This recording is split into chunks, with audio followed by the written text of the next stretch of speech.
अस्सलाम वालेकुम। मैं इस वक्त मदीना मुनव्वरा से मुखातिब हूँ और मैं उम्रे के सिलसिले में आया हूँ और मैं साथ साथ जहाँ जहाँ जा रहा हूँ हर चीज़ डॉक्यूमेंट करता जा रहा हूँ ताकि वो लोग जो पहले आ चुके हैं उनकी याद ताज़ा हो जाए और वो लोग जो कभी पहले नहीं आए उनके लिए इंफॉर्मेटिव हो सकती हैं, क्योंकि जहाँ जहाँ मैं जा रहा हूँ मैं वो चीज़ें कवर करने की कोशिश कर रहा हूँ ताकि लोगों के लिए आसानी हो।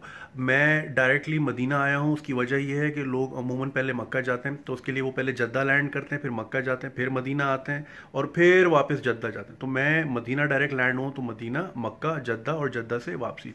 तो इस तरह ट्रैवल टाइम बचता है, ट्रैवल कॉस्ट आपकी बचती है, तो वही टाइम जो है ज़्यादा से ज़्यादा आप इबादत में लगा सकते हैं।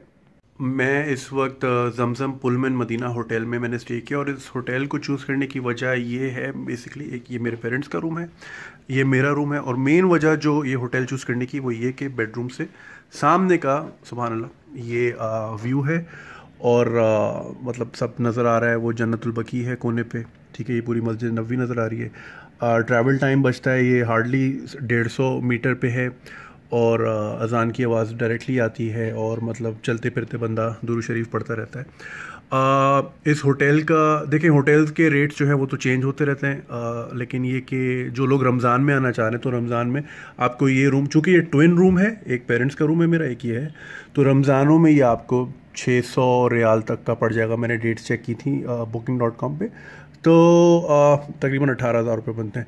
अगर सिंगल रूम लेंगे तो ऑब्वियसली वो से कम पड़ेगा। तो ये जो सबसे ज़्यादा एडवांटेज मुझे लगा यहाँ स्टे करने का वो ये था।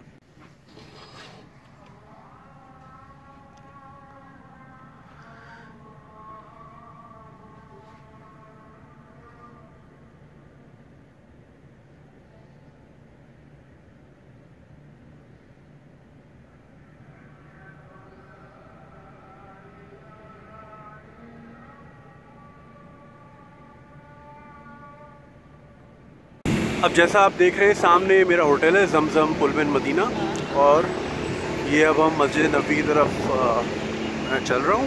ये हार्डली 100-150 मीटर का फासला है और कोशिश करें अगर इस्तेताअत रखते हैं तो करीब से करीब रहें, क्योंकि नमाज़ों में, इबादतों में बड़ी एनर्जी लगती है, बार बार लाइक 5 टाइम निकलना, तो एनर्जी जितनी ज़्यादा से ज़्यादा इबादत में लगे वो ज़्यादा बेहतर है, रादर दैन कि अगर हम चलने फिरने में अगर दूर हम रह रहे हैं तो उसमें एनर्जी ज़ाया करने से बेहतर है। बाकी ये कि मौसम यहाँ बहुत अच्छा है, बड़ा खुशगवार है, वेरी प्लेजेंट। शाम में बड़ी ठंडी है, दिन थोड़ा सा गर्म होता है, लेकिन वो जो गर्मी एक होती है ना मिडल ईस्ट की, वैसी अभी नहीं है। अभी अप्रैल बिल्कुल ख़त्म हो गया है और यहाँ के लोग बड़े अच्छे मिजाज के, बड़े ठंडे दिमाग के। मुझे कोई आदमी स्ट्रेस नज़र नहीं आया, कोई आदमी परेशान नज़र नहीं आया, हर कोई चिल है, रिलैक्स है। मैंने सुना है ये शहर की बरकत है, यहाँ पे लोग बड़े चिल हैं। मक्का में इसका ऑपोजिट है, मक्का ज़रा जलाली शहर कहलाया जाता है, तो वहाँ पे थोड़ा सा लोगों का मिजाज मुख्तलिफ है।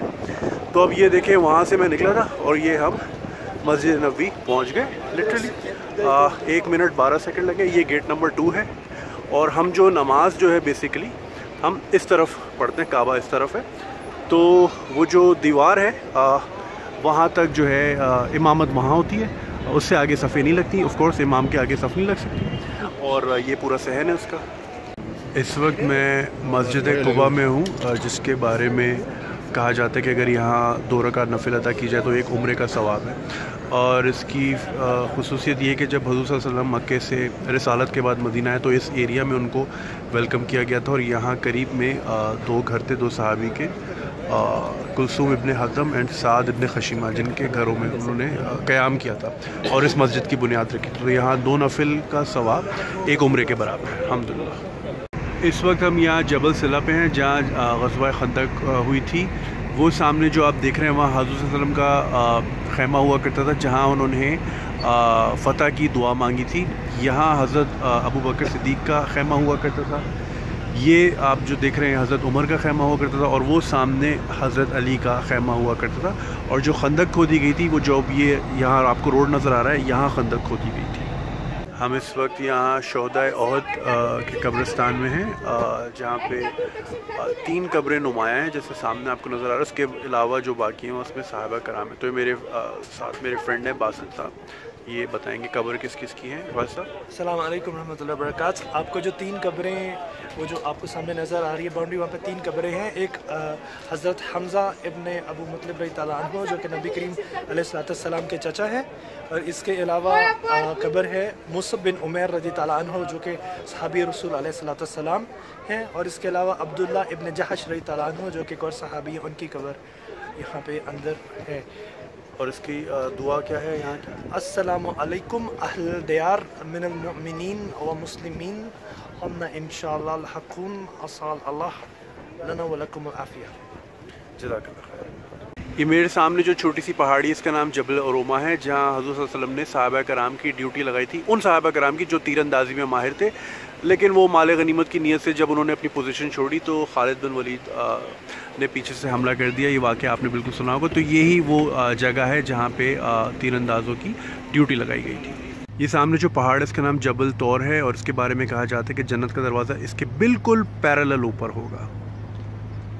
इस वक्त मैं एक म्यूज़ियम दारुल मदीना के नाम से है वहाँ पे मौजूद हूँ। यहाँ काफ़ी इंटरेस्टिंग मॉडल्स हैं जो कि पूरी मदीना की हिस्ट्री और काबा की हिस्ट्री डिटेल से बताई गई है।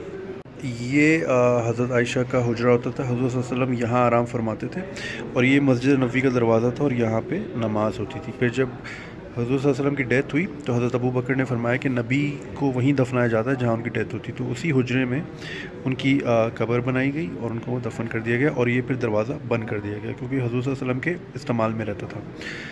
तो उनकी ये कब्र बन गई, और हज़रत बीबी आयशा जो है इसी तरह रहती थी सहन में। फिर हज़रत अबू बकर की जब डेथ हुई तो उन्होंने फरमाइश की कि उनकी कब्र जो है जो उनका सर है हज़रत सल्लल्लाहु अलैहि वसल्लम के कंधे की साथ होना चाहिए, तो वो हो गया।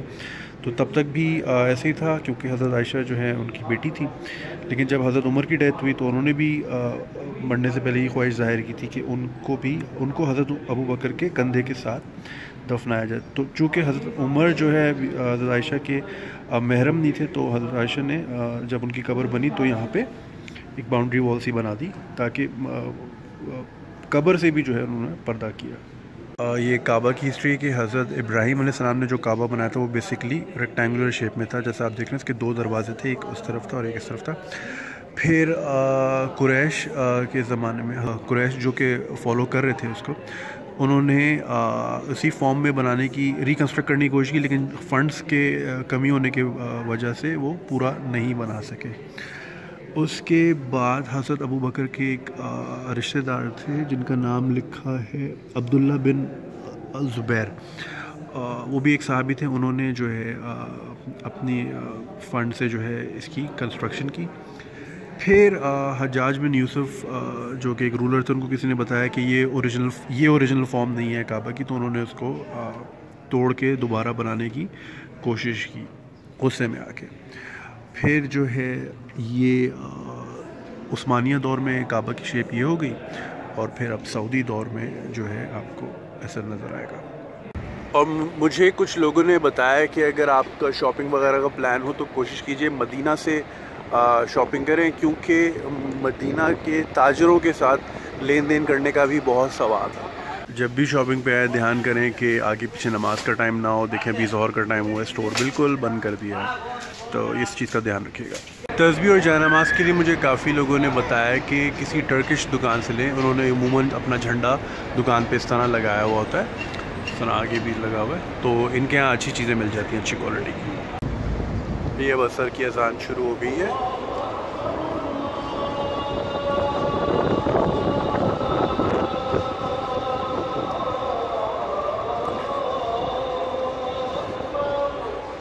ये बाबे अबू बकर सिद्दीक रज़ी अल्लाह ताला अन्हु है, और उनके घर की खिड़की यहाँ खुला करती थी।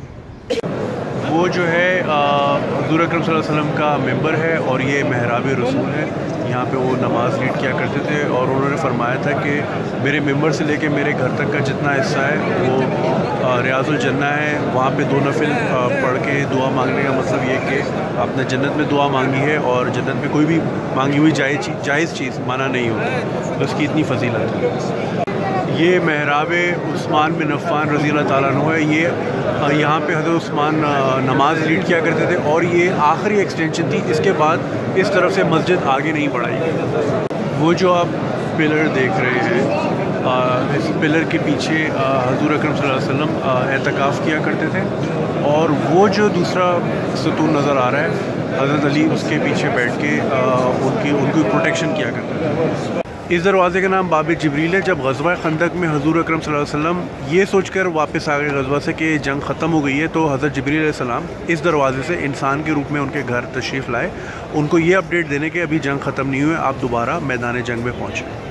ये आप देख रहे हैं गुम्बद खज़रा के साथ एक और गुम्बद है। इस गुम्बद के एग्जैक्टली नीचे इमामत होती है और ये बाबुल इमाम है। यहाँ से इमाम साहब एंटर होते हैं नमाज़ पढ़ाने के लिए। इस दरवाज़े को बाबुल बकी कहते हैं क्योंकि ये बिल्कुल जन्नतुल बकी, जो कि सामने आपको बाउंड्री वॉल नज़र आ रही है, उसके सामने खुलता है। ये जन्नतुल बकी की एंट्रेंस है जिसका रास्ता मस्जिद नबवी से आता है और ये फ़जर और असर की नमाज के बाद खोला जाता है और यहाँ ख़वातीन का दाखिला ममनू है। वो जो दीवार के साथ कब्र है वो इमाम सज्जाद रज़ी अल्लाह ताला अन्हु और उसके बाद बीबी फ़ातिमा रज़ी अल्लाह ताला अन्हा की कब्र मौजूद है। यहाँ जैसे ये कब्रें एक्सेसिबल हैं, तो चूँकि कुछ नाम नहीं लिखा हुआ, कोई मार्किंग नहीं हुई हुई, तो निशानी बस ये है कि जहाँ पे पुलिस खड़ी है या जंगले लगे हुए हैं, तो इसका मतलब है कि वहाँ कोई अहम शख्सियत दफन है। उसके अलावा तो और कोई निशानी नहीं। जो बाकी जो लोगों को नॉलेज है उस हिसाब से ये मालूम है कि कब्र किसकी है। और यहाँ पे ये आप देख रहे हैं जहाँ 2 हेडस्टोन हैं, इसका मतलब ये फीमेल की कब्र है, किसी खातून की, और 1 हेडस्टोन का मतलब है किसी मेल की या मर्द की या किसी बच्चे की कब्र है।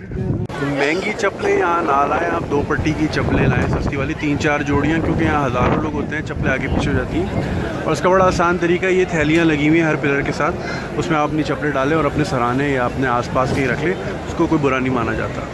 अच्छा, ये मस्जिद नबवी की बैक साइड है, यानी हम नमाज सामने फ़ेस करके पढ़ते हैं। तो ये पीछे का एरिया है। यहाँ पे अगर आप जाएंगे इन होटल्स के पीछे, यहाँ काफ़ी मार्केट्स हैं, अच्छी शॉप्स हैं, अबाया, खजूरें वगैरह अच्छे रेट्स पे, काफ़ी रेस्टोरेंट्स हैं, बहुत ऑप्शंस हैं, तो यहाँ ज़रूर ट्राई कीजिएगा और वेरी इकनॉमिकल एज़ वेल। ये मस्जिद नबवी की इस डायरेक्शन में अगर आप आएंगे, जैसे हम सामने नमाज़ पढ़ते हैं, तो थोड़ा सा सीधे हाथ पे देखेंगे होली कुरान एग्ज़िबिशन है। ये इस बिल्डिंग में बड़ी अच्छी एग्ज़िबिशन दिखाई जाती है, कुरानी नुस्खे हैं पुराने ज़माने के। मैं कुछ आपको दिखाने की कोशिश करूँगा। इस पर बिल्कुल फ्री एंट्री है और बहुत इंफॉर्मेटिव टूर होता है। ये सारे कुरान पाक के नुस्खे हाथ से लिखे गए हैं और ये इस पर सोने का काम हुआ हुआ है, जो आपको दिख रहा है। ये 2 कुरान पाक की जो नुस्खे हैं, ये हिरन की खाल पे लिखे गए हैं और जिन साहब ने ये लिखे हैं वो उनका ताल्लुक़ तुर्की से था।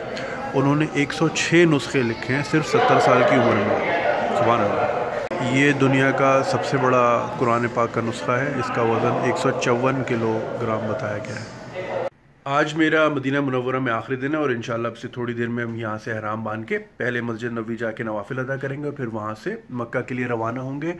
आप में से जितने लोगों ने दुआओं की दरख्वास्त की थी, मेरे पास इस डायरी में लिखी है। मैं आप सबके लिए दुआ करूँगा, क्योंकि दुआ करने में 1 रुपया खर्च नहीं होता और हार्डली 5 सेकंड लगते हैं। और आप लोग मुझे इतनी मोहब्बत देते हैं, दुआएं करते हैं, तो अगर मैं पलट के ये भी ना कर सकूँ तो ये रिलेशनशिप किस काम की।